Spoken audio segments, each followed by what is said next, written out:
Regional Director of National Action Network, Minister Kirsten John Ford.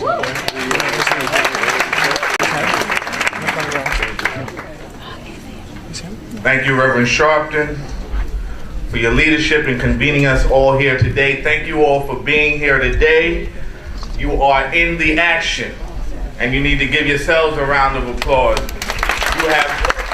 You have helped the National Action Network make history today with your presence, and we will take that history and turn it into legislation. We will turn it into an organizing tool. We will take our experiences here back home and use it to change the realities of our community. Today we're here to talk about one of the most critical issues facing not just the African American or the Latino communities, but our entire nation.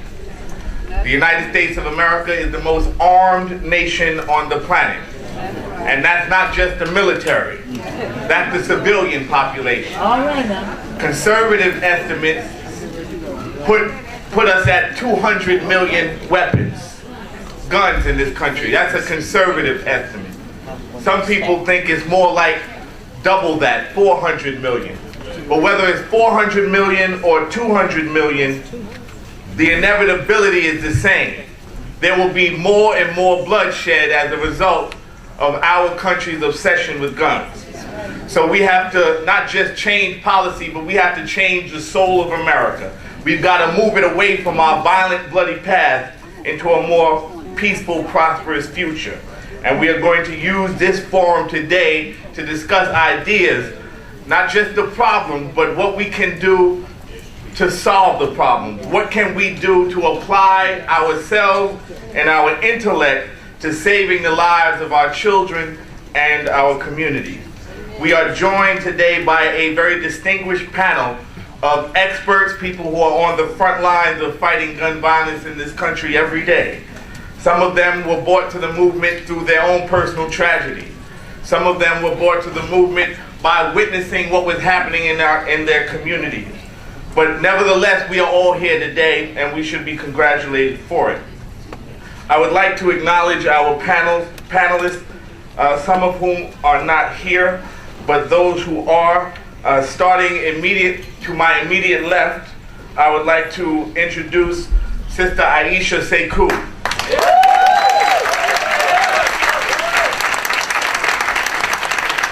Sister Sekou is the CEO and the founder of Street Corner Resources and an anti-violent activist. For those of us who are not from New York City, who may not understand the significance of Street Corner Resources, you will understand it once you hear her speak.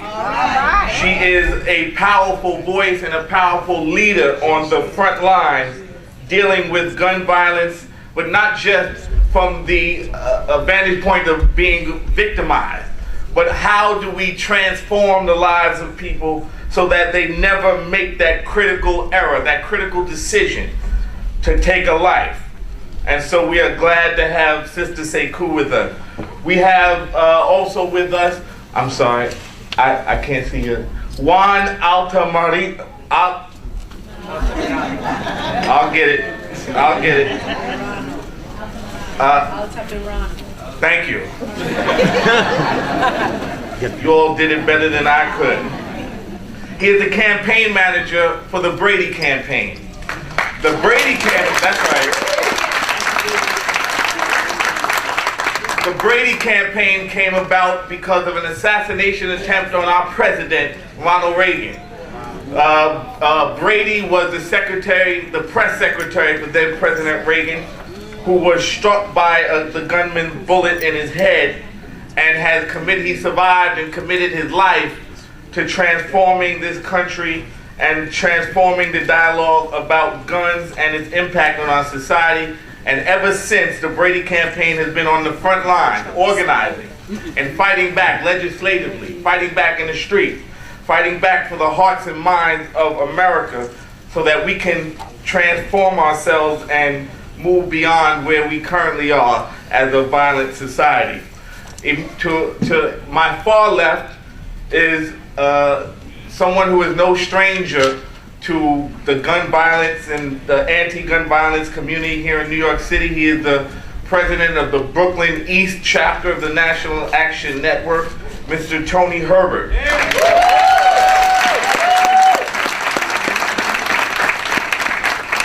Anytime there is bloodshed on the streets of Brooklyn, Tony Herbert is immediately on the scene, trying to keep order and trying to bring order.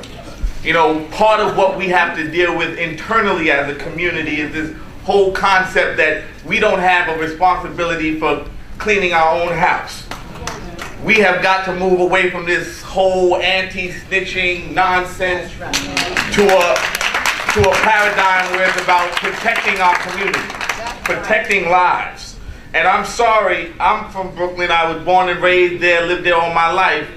And I do not see someone who I may have grown up with who uses violence as a means, as part of my community.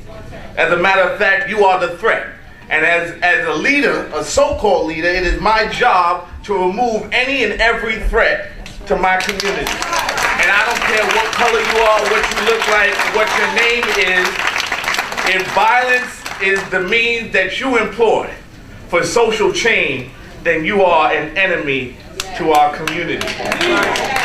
Tony Herbert takes that message forward in a very real, passionate way. So we're glad to have him here with us. To my right, we are joined by a distinguished, another set of distinguished activists. I'm not sure. He's not here, Reverend Sharpton. So we're gonna move on down the line if you can help me out. I think I got that one. Monty Frank. Mr. Frank is board and counsel for the Newtown Action Alliance.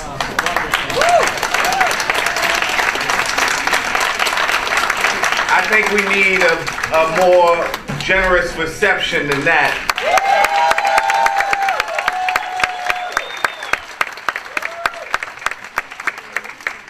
The tragedy at Sandy Hook is one that will leave an imprint on the American psyche for generations to come.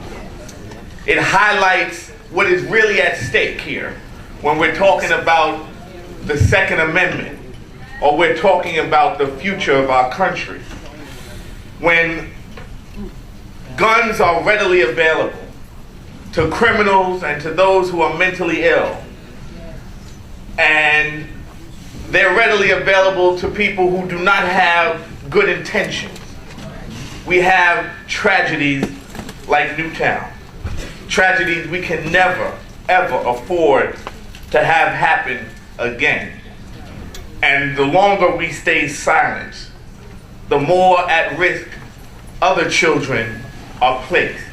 And so it is our responsibility to speak loudly, clearly, and concisely, and in support of Mr. Frank, of the people of Newtown, the victims of that tragedy, who indeed are all of us collectively. Yes. Whether you were in Connecticut or you were in California, you felt the chills just the same, which was proof that we are all one community. And so we must bear each other's burdens, we must bear each other's pain, and we must encourage one another in the pursuit of justice and that which is right. So we are glad to have Mr. Frank here as well.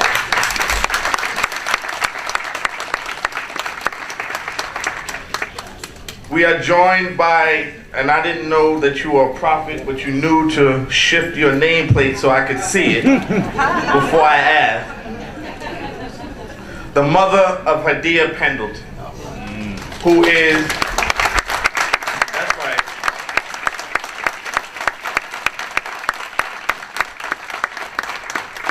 in the National Action Network, we're never afraid to show love. Is that right? Yes.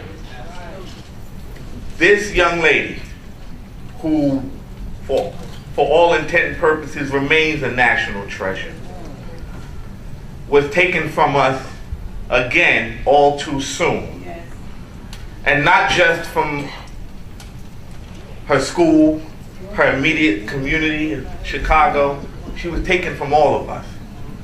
The nation had the opportunity of seeing a glimmer of her life before it was robbed. And we are lesser for not having her present with us. But her mother is with us, and we know, as surely as we know we are in this room today, that she will not let that treasure go tarnished. And we will not let her stand alone.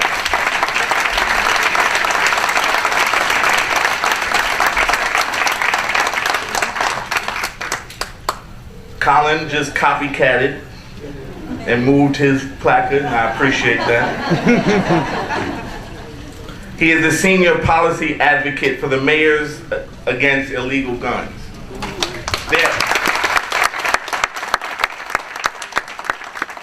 There are many levels and dimensions to this debate. There is a national debate, there is a regional debate, state debates in state legislatures and in cities, but the more progress that we have seen on this issue has come from mayors of big cities who have said we can no longer let others in government tackle this problem.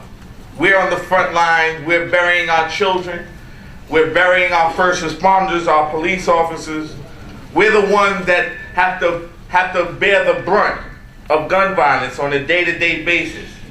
And so under the leadership of many mayors, including former Mayor Bloomberg, this organization has taken a lead role in fighting gun proliferation and advocating for reasonable, responsible legislation that we might move past and transition to a different place in society. The last and final panelist who joins us today is a fighter and an activist from New Jersey. We stamped his passport so he could come across the bridge. We are glad the bridge was open.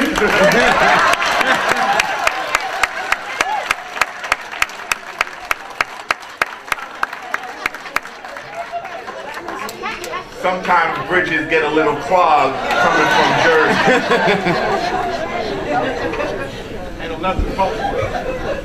Right, but you won't ever have that happen when you're leaving, brother. You're gonna have a straight shot. Brother Ishmael is has always been on the front line. He has innovated ways that city governments and local governments can deal with gun violence. We've got to go from the orientation around criminal justice to a public health orientation in this discussion. Gun violence is a public health crisis. It is not just a criminal justice crisis. Once it becomes a criminal justice matter, it is already too late. The problem has already manifested itself. We must begin to reorient ourselves around this discussion. And Brother Salam Ishmael is on the front lines in Jersey and indeed the rest of the country in bringing this new perspective and orientation to governments so that there can be real practical application of government resources, so that this is not just talk, but this is action. So welcome everyone, welcome to our panelists.